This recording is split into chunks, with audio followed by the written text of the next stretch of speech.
What is up, my Squirtleites? It is I, your king, with a bit of an unorthodox video today. So, I don't usually cover, news and, new game releases and announcements and stuff like that, but I do want to touch upon this because, well, if you know anything about me at all, you'd understand why. Okami is getting another re-release, this time for the PlayStation 4, Xbox One, and PC. It's going to be digital on all platforms, but the PlayStation 4 is also getting an exclusive physical run with this beautiful box art. Look at it. It is amazing. I love it, and I'm so excited to pick it up. It is going to be coming with a couple new features, as well as 4K support, which honestly makes sense because the PS3 version, which I'm pretty sure is what all three of these are based off of, or at least coming directly from, initially ran in 4K and then downscaled from there, believe it or not. So it makes sense to have 4K in this. Obviously, that can only be run on PS4 Pro, Xbox One X, and PC, but hey, it's there, and I'm sure it's going to look beautiful.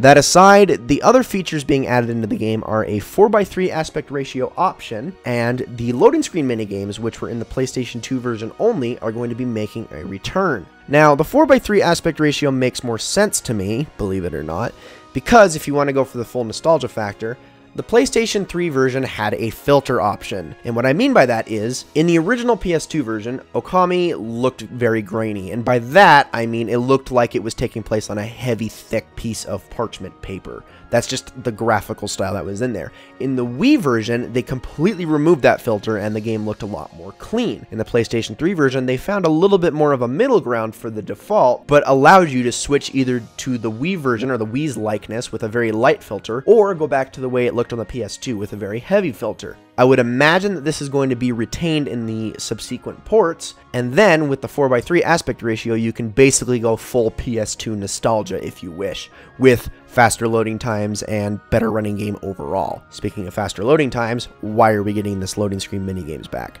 I don't understand that. The only reason they existed in the PS2 version to begin with and were omitted from the Wii and PS3 versions were because of the loading times. The PS2 version kind of pushed the PS2 limitations a lot, actually. As such, there would be loading screens up to 30 or 40 seconds in the worst of cases. It wasn't like super egregious or super bad all the time. Sometimes you would only have 2 to 3 second loading times, but in certain cutscenes, it would be very, very long.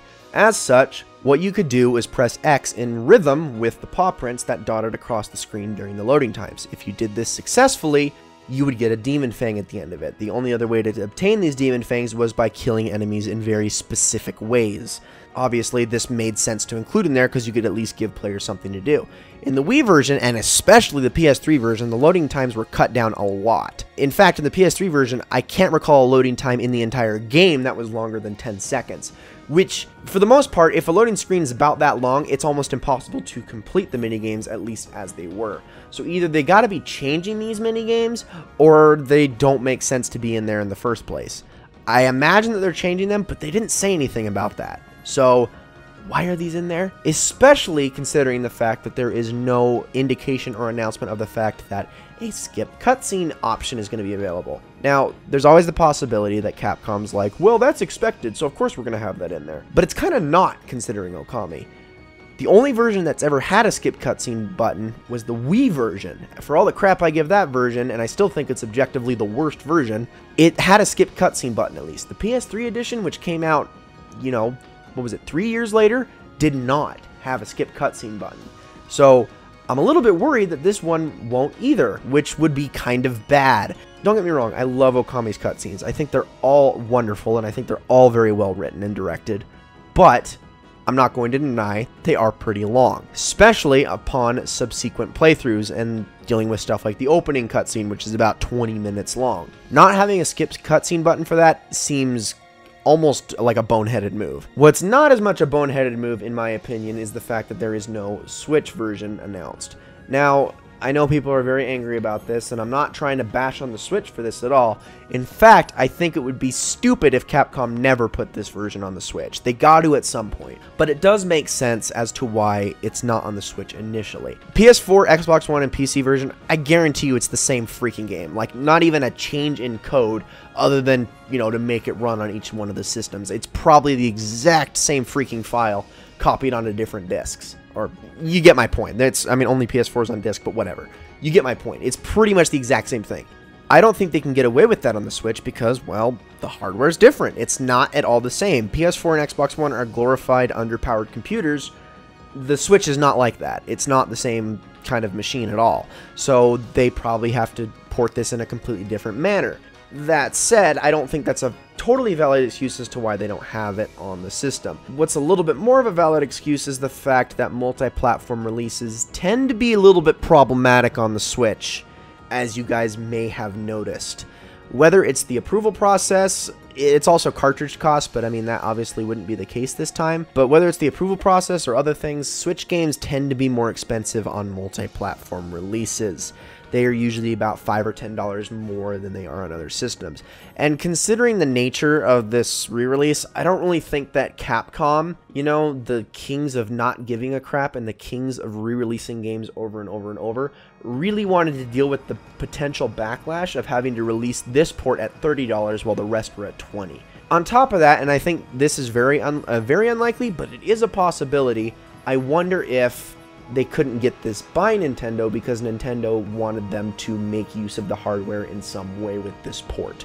By that I mean using the Switch's unique functionality in some way to make this happen, which probably would have required a lot more additional development time. Which might mean that the Switch version is just delayed, and they don't want to announce it just yet until they have a concrete idea of what they want to do with it.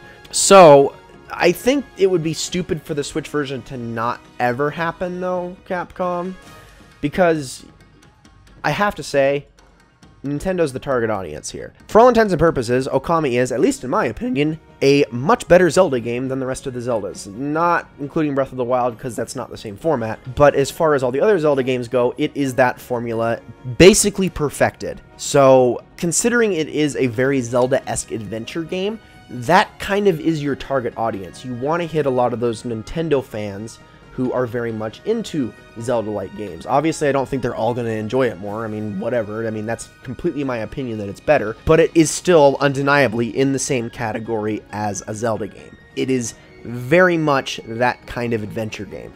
And to not try to tap into the Zelda fan demographic is ridiculous. It's silly. I think the Switch version could easily be the second best-selling version out of all of the versions if they can make it happen. Again, we don't know what those development costs would entail. They're probably trying to release this as cheaply as possible, possibly even for just straight nothing, aside from the costs of, you know, the discs and whatnot for the PS4 version.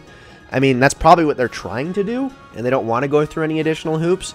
But I don't know. I think it would be very silly for them to not eventually release a Switch version. But I completely understand why it isn't happening immediately.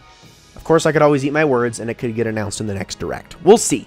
Anyway, ladies and gentlemen, that's all I wanted to talk about. Thank you all so very much for watching. Capcom, put a skip cutscene option in there. Eventually release a Switch version. And why the heck are the loading screen minigames in there? See you all in the next one.